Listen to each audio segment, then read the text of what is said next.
Friends అందరికీ నమస్కారం.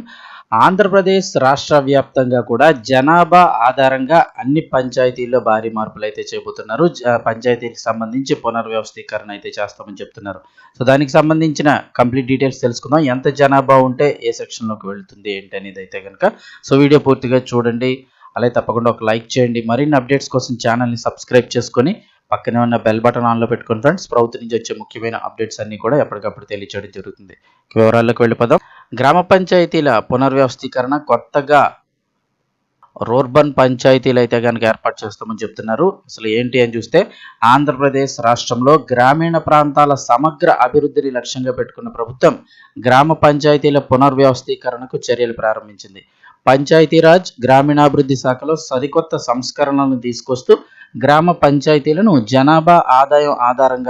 జనాభాను అలాగే ఆదాయం ఆధారంగా ఈ రెండింటి ఆధారంగా కొత్తగా వర్గీకరించాలని నిర్ణయించింది. ఈ మేరకు పంచాయతీరాజ్ శాఖ ప్రత్యేక ప్రధాన కార్యదర్శి శశిభూషణ్ కుమార్ అధికారిక ఉత్తర్వులు కూడా జారీ చేశారు.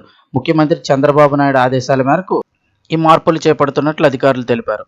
గ్రామీణ ప్రాంతాల్లోనూ పట్టణాల తరహా సదుపాయాలు కల్పించేందుకు ప్రభుత్వం ప్రత్యేకంగా రూర్బన్ పంచాయతీలు ఏర్పాటు చేయాలని నిర్ణయించింది. మనందరికీ తెలుసు అర్బన్ పంచాయతీలు ఉంటాయి లేదా రూరల్ ఉంటాయి.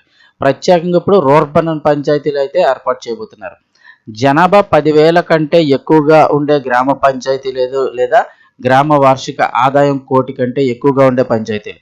ఇక్కడ గమనించండి, 10,000 కంటే ఎక్కువ జనాభా అన్న ఉండాలి అలాంటి పంచాయతీలు, లేదంటే 1 కోటి రూపాయల కంటే ఎక్కువ ఆదాయం ఉండే పంచాయతీని రూర్బన్ పంచాయతీలుగా గుర్తించనున్నారు. అదేవిధంగా జనాభా 3,000 నుంచి 10,000 మధ్య ఉండే గ్రామాలను గ్రేడ్ 1 పంచాయతీలుగా గుర్తించనున్నారు.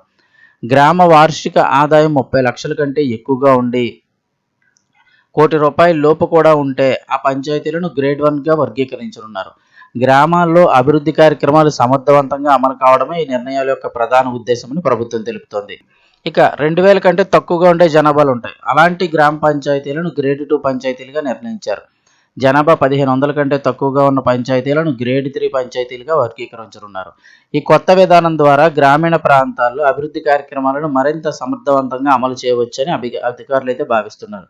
ఈ పునర్వ్యవస్థీకరణతో గ్రామీణ ప్రాంతాల్లో మౌలిక సదుపాయాలు మెరుగుపడడంతో పాటు గ్రామాల అభివృద్ధికి కూడా ఈ యొక్క కొత్త దిశ లభిస్తుందని చెప్పేసి ప్రభుత్వం ఆశిస్తోంది. రూర్బన్ పంచాయతీల ద్వారా గ్రామాల్లోనూ కూడా పట్టణ తరహా సదుపాయాలు అయితే అందుబాటులోకి రానున్నాయని అధికారులు తెలిపారు. అంటే రూర్బన్ అంటే ఏంటి, కొత్తగా ఏం చేస్తున్నారు అంటే ఇంచుమించుగా పట్టణ సౌకర్యాలన్నీ అక్కడ కల్పిస్తామంటున్నారు. అంటే ఆ పంచాయతీలో 10,000 కంటే ఎక్కువ జనాభా ఉండాలి, 1 కోటి రూపాయల కంటే ఎక్కువగా ఆదాయం అన్నా ఉండాలి. అలా ఏదున్నా కూడా రెండిట్లో ఏదున్నా దాన్ని రూర్బన్ పంచాయతీ అని చెప్పి పట్టణాల్లో ఉన్న సౌకర్యాలన్నింటినీ కూడా ఆ గ్రామీణ ప్రాంతాల్లో కల్పిస్తామంటున్నారు.